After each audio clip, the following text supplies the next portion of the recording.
Welcome back to our emotion devotion, number 3. It's Wednesday, it's hump day.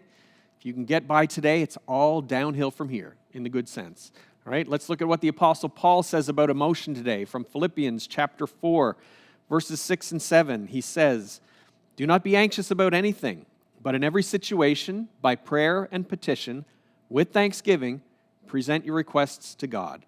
And the peace of God, which transcends all understanding, will guard your hearts and your minds in Christ Jesus."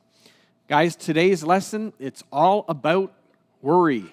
And this is a big one for a lot of people. Fear and worry are a dominant emotion, something that really, dominates a lot of people's lives.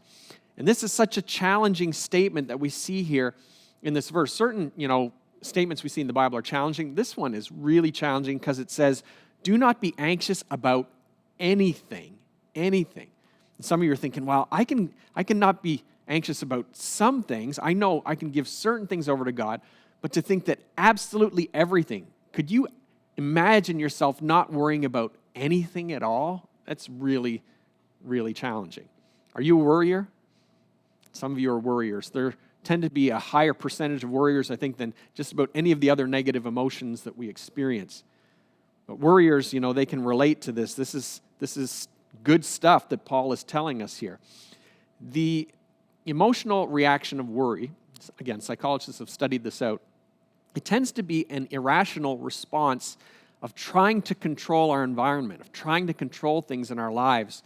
And it's very irrational. It's the idea that I'm giving energy to something. It's kind of like fans that are cheering, through their television set for their sports team. If I yell really loud, they will hear me, and it will make a difference, right? My son and I putting on our Flames jerseys when we're watching the Calgary Flames, thinking that's going to help somehow. That's kind of what, worry is like in our lives. We think somehow because we're giving energy to something that it's going to affect the outcome, and it doesn't. It's of no value. And so we need to understand this.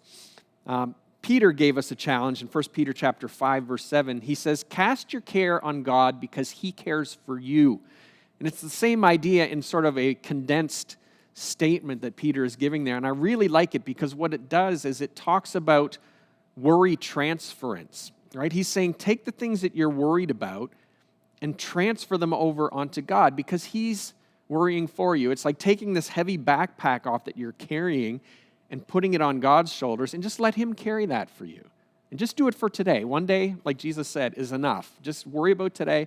Put that on God today, and it will be a good day for you. So this is what I want you to do. First of all, I want you to do inventory. I want you to think this morning, what is it that I'm worried about? Take a little sheet of paper right now if you need to, and just write out, I'm worried about this, I'm worried about this, I'm thinking about this thing happening at work today, my kids, this situation, this health thing, whatever it is, write out the list.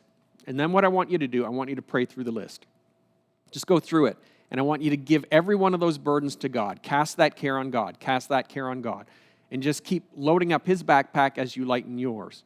And get all of that out there and transfer it to Him. And as you're doing it, I want you to do what the verse is saying. I want you to thank Him. Did you notice that? It says do it with thanksgiving. So as you do it, each thing that you're giving to God, say, God, I want you to take this today. I'm really stressed about this. Would you just take this and make sure something good happens with this situation? And I'm thanking you ahead of time because I know that you're a great God, that you're capable, and that you love me, and that you're listening, and that you don't want me to worry about this. So I'm thanking you, and I'm giving it to you. So do it with thanksgiving. It will make your faith grow deeper and your commitment to doing that. Then I want you to take that paper that you've written the things on. I want you to crumple it up and throw it away. Light it on fire if you can, all right? But get rid of it just as a symbol that you've given all of that to God. And if you would do that today, I think that you would have a really, really good day. I believe that God will be true to His word, and as it says here in this verse, that He will give you peace that transcends even your understanding.